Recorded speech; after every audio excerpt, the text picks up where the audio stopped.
أشهد أن لا إله إلا الله وحده لا شريك له وأشهد أن محمدا عبده ورسوله صلى الله عليه وعلى آله وصحبه ومن تبعهم بإحسان إلى يوم الدين وسلم تسليما كثيرا. أما بعد، قال شيخ الإسلام محمد بن عبد الوهاب رحمه الله: باب ما جاء أن سبب كفر بني آدم وتركهم دينهم هو الغلو في الصالحين، وقول الله تعالى: يا أهل الكتاب لا تغلوا في دينكم.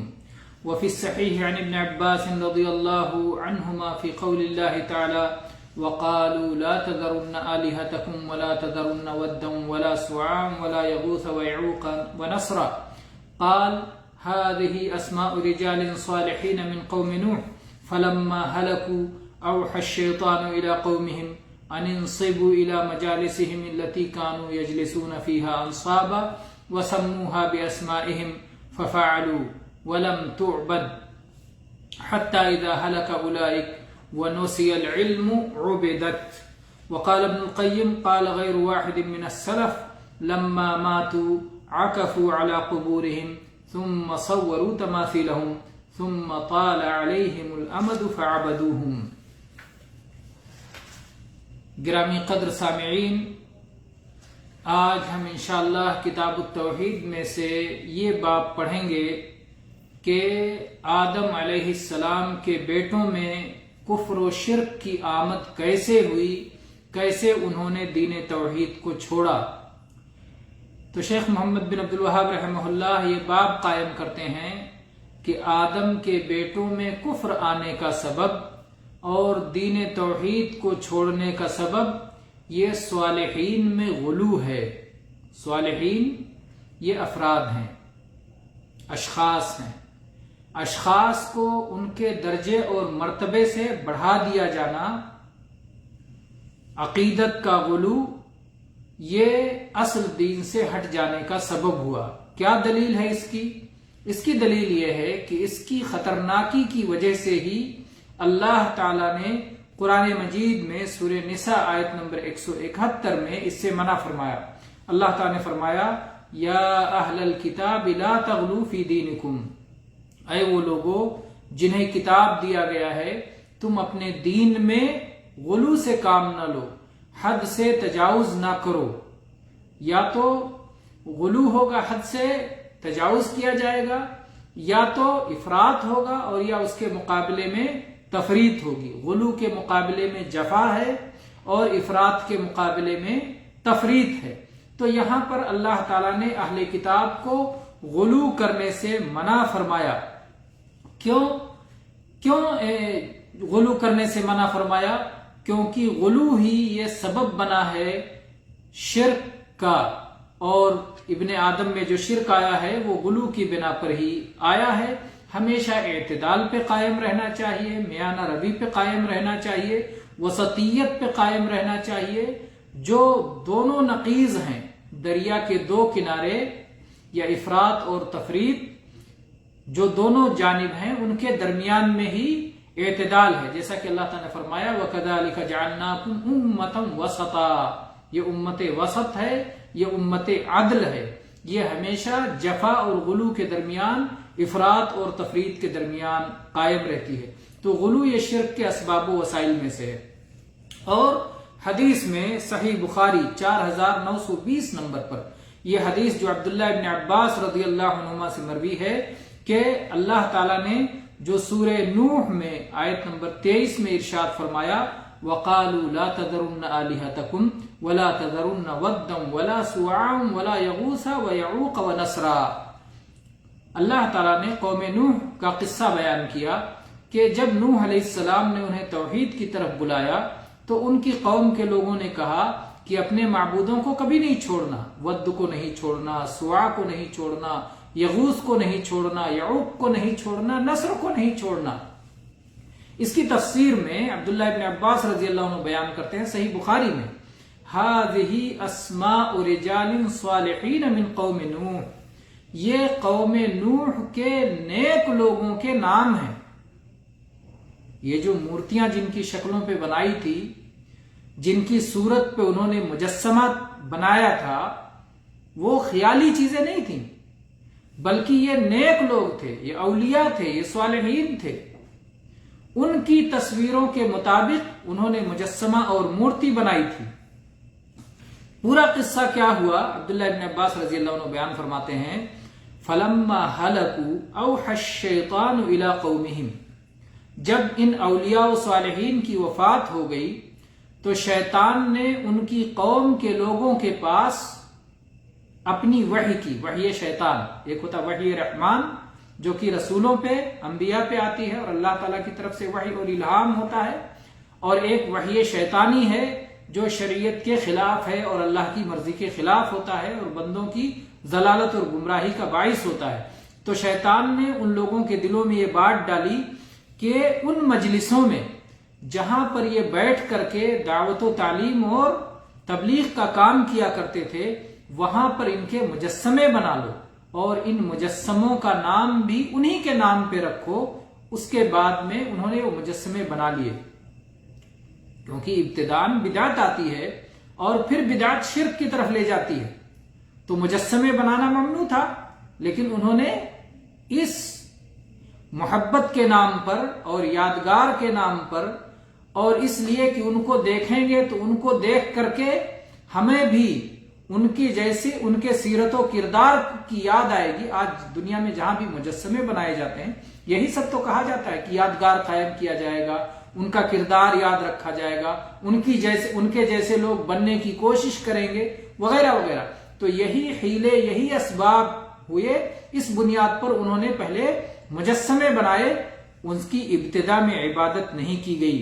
لیکن جب یہ لوگ، یہ قوم جن کے ہاں تھوڑا سا علم تھا، یہ جانتے تھے کہ یہ مورتیاں یا یہ نیک لوگ اس قابل نہیں ہیں کہ ان سے دعا مانگا جائے، اور نیک لوگ تو چھوڑیے، نیک لوگوں کی شکل پہ جو مورتیاں بنائی گئی وہ اس قابل نہیں کہ ان سے دعا مانگا جائے۔ جو توحید کی کم سے کم اتنی سمجھ رکھتے تھے، جب یہ بھی ہلاک ہو گئے اور ان کی بھی وفات ہو گئی اور توحید کا علم اٹھ گیا، عبادت، تو پھر ان مورتیوں کی عبادت ہونے لگی۔ یہ صحیح بخاری میں عبداللہ ابن عباس رضی اللہ عنہما کی تفسیر ہے کہ یہ مورتیاں جو تھیں یہ اولیاء کے نام کی مورتیاں تھیں۔ امام ابن قیم رحمہ اللہ اور ایسے دوسرے اسلاف میں سے بعض لوگوں نے کہا ہے کہ جب یہ لوگ وفات پا گئے تو کچھ لوگ ان کی قبروں پر مجاور بن کے بیٹھ گئے اور ان کے مجسمے بنا لیے، اور اس کے بعد جب دھیرے دھیرے رفتہ رفتہ ایک مدت ہو گئی، بتدریج ایک ایسا وقت آیا کہ ان کی عبادت کی جانے لگی۔ تو یہ ہے انسان میں شرک کیسے آیا۔ جو لوگ یہ بات کہتے ہیں کہ پہلے دنیا میں شرک تھا اور پھر دھیرے دھیرے توحید آئی، وہ الٹی بات کہتے ہیں۔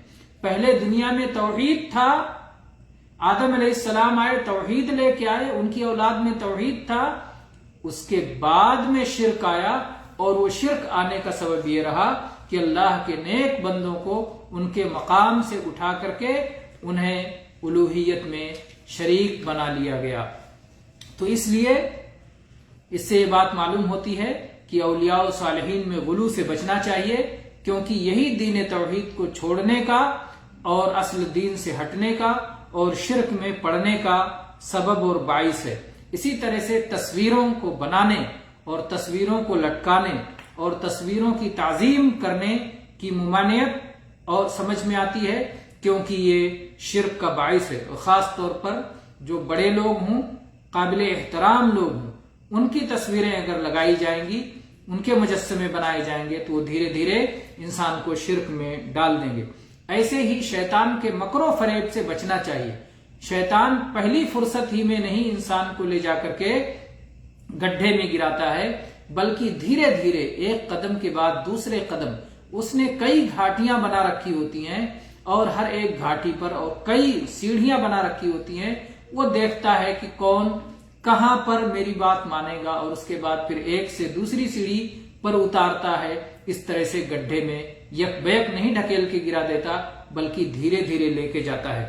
اور ایسے ہی یہ جاننا چاہیے کہ عبداللہ ابن عباس رضی اللہ عنہ فرما رہے ہیں کہ جب علم فراموش کر دیا گیا تو ان مورتیوں کی عبادت ہونے لگی۔ اس سے علم کی اہمیت اور علم کی قدر و قیمت معلوم ہوتی ہے، خصوصاً علم توحید کی، کہ جس میں اللہ کی عظمت، اللہ کی کبریائی، اللہ کی بڑائی اور اللہ کے صفات کمال و جلال اور اللہ کی معرفت ہو۔ اس کے مقابلے میں، اللہ کے مقابلے میں دوسروں کی حیثیت یہ معلوم ہو کہ اللہ اکبر، اللہ سب سے بڑا ہے، باقی سب اس کے سامنے چھوٹے ہیں، بے حیثیت ہیں، اور اللہ کی عبادت میں کبھی کسی کو شریک نہیں کیا جا سکتا ہے۔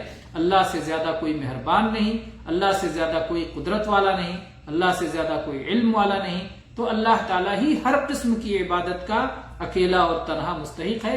یہ علم انتہائی اہم ہے۔ یہ علم جب ختم ہو جاتا ہے تو پھر اس کے بعد ہی جہالت کی بنیاد پر شرک اور دوسری برائیاں آتی ہیں۔ اور علم جاتا کیسے ہے؟ علم علماء کی وفات سے جاتا ہے، جیسا کہ یہاں کہا گیا کہ وہ وفات پا گئے اور علم ختم ہو گیا، اس کے بعد ان کی عبادت ہوئی۔ اور ایسے ہی تقلید کی برائی معلوم ہوتی ہے، تقلید کی برائی معلوم ہوتی ہے، کیونکہ جب وہ چل پڑا تو پھر اس کے بعد لوگ اسی راہ پر چل پڑے اندھے بہرے بن کے۔ ان میں کوئی نہیں تھا جو غور کرتا کہ ان مورتیوں میں اور ان مجسموں میں بھلے ہی وہ نیک لوگوں کی اور صالحین کی ہو، اس میں کیا طاقت رکھی ہے اور وہ کیا عبادت کے لائق ہیں، اس پہ کبھی کسی نے غور نہیں کیا۔ ورنہ اگر وہ اللہ کی دی ہوئی عقل اور فطرت پر قائم رہتے ہوئے غور و فکر کرتے تو اس طرح انسانیت کی تکریم کو تذلیل میں نہیں بدلتے۔ اللہ نے جو پیشانی بلند کی تھی، جس پیشانی کو اس لیے بنایا تھا کہ صرف اللہ کے سامنے جھکے، وہ پیشانیاں اپنے سے کم تر، یعنی انسان مخلوقات میں اللہ تعالیٰ نے اسے بڑی فضیلت عطا فرمائی ہے، تو یہ جمادات اور مٹی کی جو مورت بنی ہوتی ہے، ظاہر بات ہے انسان اپنے ہاتھوں سے اسے گڑھتا ہے، بناتا ہے، تو کیسے اس کے سامنے جھکنے کو تیار ہو جاتا ہے۔ تو اگر تھوڑا بھی غور کرتے تو اس غلطی میں نہیں پڑتے۔ اس کے بعد شیخ الاسلام نے عمر رضی اللہ عنہ کی حدیث ذکر کی ہے۔ وعن عمر رضی اللہ عنہ ان رسول اللہ صلی اللہ علیہ وسلم قال لا تطرونی کما اطرت النصارى ابن مریم انما انا عبد فقولوا عبد اللہ ورسولہ۔ عمر رضی اللہ عنہ کہتے ہیں کہ اللہ کے رسول صلی اللہ علیہ وسلم نے فرمایا کہ میری تعریف میں اس طرح سے حد سے آگے نہ بڑھو، اتنا مبالغہ نہ کرو جس طرح سے مریم کے بیٹے عیسیٰ علیہ السلام کے بارے میں ان کی قوم نے کیا، نصرانیوں نے کیا۔ کیا کیا؟ ان لوگوں نے عیسیٰ علیہ السلام کو اللہ کا بیٹا کہہ ڈالا، عیسیٰ علیہ السلام کو تین کا تیسرا کہہ ڈالا۔ تو اللہ کے نبی صلی اللہ علیہ وسلم نے فرمایا کہ میرا سب سے اچھا لقب جو مجھے محبوب ہے، جو اللہ کو بھی محبوب ہے، وہ عبداللہ اور رسول اللہ ہونا ہے۔ انما انا عبد، میں اللہ کا بندہ ہوں، میں اللہ کا غلام ہوں، میں اللہ کا محکوم ہوں، میں اللہ کا عبادت گزار ہوں۔ اللہ معبود ہے، میں عبد ہوں، عبادت کرنے والا۔ تو اللہ کے نبی نے فرمایا کہ میں عبد ہوں، عبادت کرنے والا ہوں، اور اللہ ہے جس کی عبادت کی جائے گی، تو مجھے عبد کہو، مجھے اللہ کا عبد کہو، مجھے اللہ کا رسول کہو۔ یہ بخاری اور مسلم کی حدیث ہے، بخاری میں 3445 نمبر پر ہے۔ اور اس حدیث میں آپ دیکھیں کہ نبی کریم صلی اللہ علیہ وسلم نے اپنی تعریف میں حد سے غلو کرنے سے منع فرمایا، کیونکہ اسی کی وجہ سے گمراہی آئی، اور آپ اپنی زندگی میں بھی اس بات کو ناپسند کرتے تھے، اور دنیا سے جانے کے بعد بھی یہ قیامت تک یہ چیز ناپسندیدہ رہے گی۔ آج کل کتنے لوگ اس غلو میں مبتلا ہیں اور اس کی وجہ سے شرک میں مبتلا ہو جاتے ہیں، کہتے ہیں کہ ہم رسول اللہ کے، جنت رسول اللہ کی۔ نعوذ باللہ، آپ رسول اللہ کے امتی ہیں، ٹھیک ہے، رسول اللہ صلی اللہ علیہ وسلم سے محبت ایمان کا تقاضا ہے، سب سے زیادہ آپ سے محبت ہونی چاہیے اللہ کے بندوں میں، اللہ کے بعد۔ لیکن آپ کو جنت کا مالک بنا دو تو رسول اللہ صلی اللہ علیہ وسلم جنت کے مالک نہیں ہیں، آپ اپنی ذات کے نفع و نقصان کے مالک نہیں ہیں، وہ کسی کو جنت اور جہنم تقسیم کرنے والے نہیں ہیں۔ اللہ تعالیٰ جسے چاہے جنت دے، اللہ چاہے جسے چاہے جنت سے محروم کرے۔ تو یہ کہنا کہ جنت کے مالک اللہ کے رسول ہیں، جس کو چاہیں گے جنت میں ڈال دیں گے، یہی ہے تجاوز، یہی ہے منمانی، یہی ہے خواہشات نفس کی پیروی، بے دلیل اپنی طرف سے باتیں کہنا۔ تو بے دلیل جو لوگ باتیں کریں گے وہ گمراہی میں جائیں گے۔ اور اس سے یہ بات بھی معلوم ہوتی ہے کہ نبی کریم صلی اللہ علیہ وسلم اپنی امت کے کتنے ہمدرد اور خیرخواہ تھے کہ آپ نے ہر وہ چیز جو انسانوں کو گمراہی میں ڈالنے والی تھی اس کو بتا کر کے گئے، اور آپ نے بتایا کہ نیک لوگوں میں غلو کرنا یہ شرک کا باعث ہے، اور ظاہر بات ہے نیک لوگوں کے امام ہے محمد رسول اللہ صلی اللہ علیہ وسلم۔ آپ کی ذات میں جو کہ اللہ نے آپ کو اتنے سارے مقام مرتبے سے نوازا، آپ کی ذات میں جب غلو جائز نہیں تو آپ سے جو لوگ کمتر ہیں، جو آپ پر ایمان لا کے درجہ پاتے ہیں، ان کی ذات میں غلو کیسے کیا جا سکتا ہے؟ اور غلو کرنا یہ کفار کی مشابہت ہے، کیونکہ نصرانی یہ کفار ہیں جنہوں نے غلو کیا، اور اللہ کے نبی نے ان کا طریقہ اپنانے سے روکا۔ آج کتنے تعجب اور افسوس کی بات ہے جب روکا جاتا ہے۔ بہت سارے لوگ تو عید میلاد النبی کی دلیل کیا دیتے ہیں؟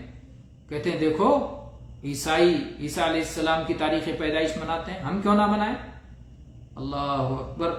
جس چیز سے اللہ کے نبی صلی اللہ علیہ وسلم نے روکا تھا کہ ان کی مشابہت اختیار نہ کرو، تو چاہے اہل کتاب ہوں، چاہے کفار و مشرکین ہوں، کسی کی بھی مشابہت ہمیں اختیار نہیں کرنا ہے۔ مسلمان کا اپنا امتیاز ہے اور اس کی اپنی انفرادیت ہے۔ اس کے بعد شیخ الاسلام نے آخری حدیث ذکر کی اس باب کی، نہیں 2 حدیثیں اور ذکر، اس کے بعد یہ حدیث ذکر کی، قال رسول اللہ صلی اللہ علیہ وسلم ایاکم والغلو فانما اہلک من کان قبلکم الغلو، تم اپنے آپ کو غلو سے بچاؤ، اس لیے کہ تم سے پہلے کی امتوں کو غلو نے برباد کر دیا۔ یہ مسند احمد اور سنن ابن ماجہ کی 3029 نمبر کی حدیث ہے۔ اس میں اللہ کے نبی صلی اللہ علیہ وسلم نے کیا فرمایا؟ اپنے آپ کو غلو سے بچاؤ، حد سے تجاوز کرنے سے بچاؤ، اس لیے کہ تم سے پہلے کی امتیں غلو کی وجہ سے ہلاک اور برباد ہو گئیں۔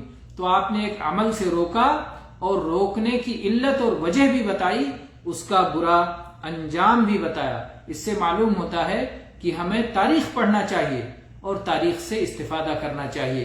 پرانی امتوں کی تاریخ ہمارے سامنے ہو کہ کیوں وہ تباہ ہوئے، کیوں وہ ہلاک ہوئے، تو اس کی روشنی میں ہم طے کریں گے کہ ہم کو ان کے نقش قدم کی پیروی کر کے اپنے آپ کو ہلاکت کے گڈھے میں نہیں گرانا چاہیے۔ اور اس سے یہ بھی معلوم ہوتا ہے کہ اللہ کے نبی صلی اللہ علیہ وسلم اپنی امت پر کتنے مہربان اور شفیق تھے کہ ہر وہ چیز جو انہیں گمراہی میں لے جانے والی تھی اس سے آپ نے روکا، اور آپ نے ہمیشہ اعتدال کا حکم دیا۔ تجاوز اور افراط اور تفریط، غلو اور جفا، ہر ایک سے آپ نے روکا۔ اور غلو یہ شرک کا ایک سبب ہے۔ ظاہر بات ہے غلو کے جو بہت سارے اقسام اور بہت ساری صورتیں ہیں، اس میں سے ایک صورت ہے نیک لوگوں میں غلو کرنا، ان کو حد سے آگے بڑھا دینا، ان کو انسان کے بجائے معبود بنا دینا، ان سے دعائیں مانگنے لگنا، ان کی قبروں پہ سجدے کرنے لگنا، طواف کرنے لگنا، ان کے لیے بکرے ذبح کرنے لگنا اور ان کے لیے نیاز اور چڑھاوے چڑھانے لگنا، تو یہ ہے ان کو معبود بنا دینا۔ اور یہی ترجمۃ الباب ہے کہ نیک لوگوں میں غلو کرنا یہ شرک کا باعث ہے۔ اور اللہ کے نبی کریم صلی اللہ علیہ وسلم شرک کے بارے میں بہت سختی کے ساتھ اور اس کے وسائل اور ذرائع تک سے آپ روک کر گئے ہیں تاکہ آپ کی امت کسی طرح شرک میں نہ جائے۔ اسی طرح سے صحیح مسلم کی حدیث 2670 نمبر پر عبداللہ ابن مسعود رضی اللہ عنہ راوی ہیں کہ نبی کریم صلی اللہ علیہ وسلم نے فرمایا ہلک المتنطعون، ہلک المتنطعون، ہلک المتنطعون، تعمق کرنے والے، تشدد کرنے والے، تنطع کرنے والے اور تجاوز کرنے والے یہ ہلاک اور تباہ اور برباد ہو گئے۔ تو اس طرح سے اس میں بھی یہ بات معلوم ہوتی ہے کہ جو لوگ بھی تشدد، تنطع، تعمق کرتے ہیں اور یہ بھی حد سے گزرنے کی ایک شکل ہے، حد پہ قائم نہیں رہتے، حد پہ باقی نہیں رہتے، تو وہ لوگ ہلاک ہو جاتے ہیں، تباہی میں پڑ جاتے ہیں۔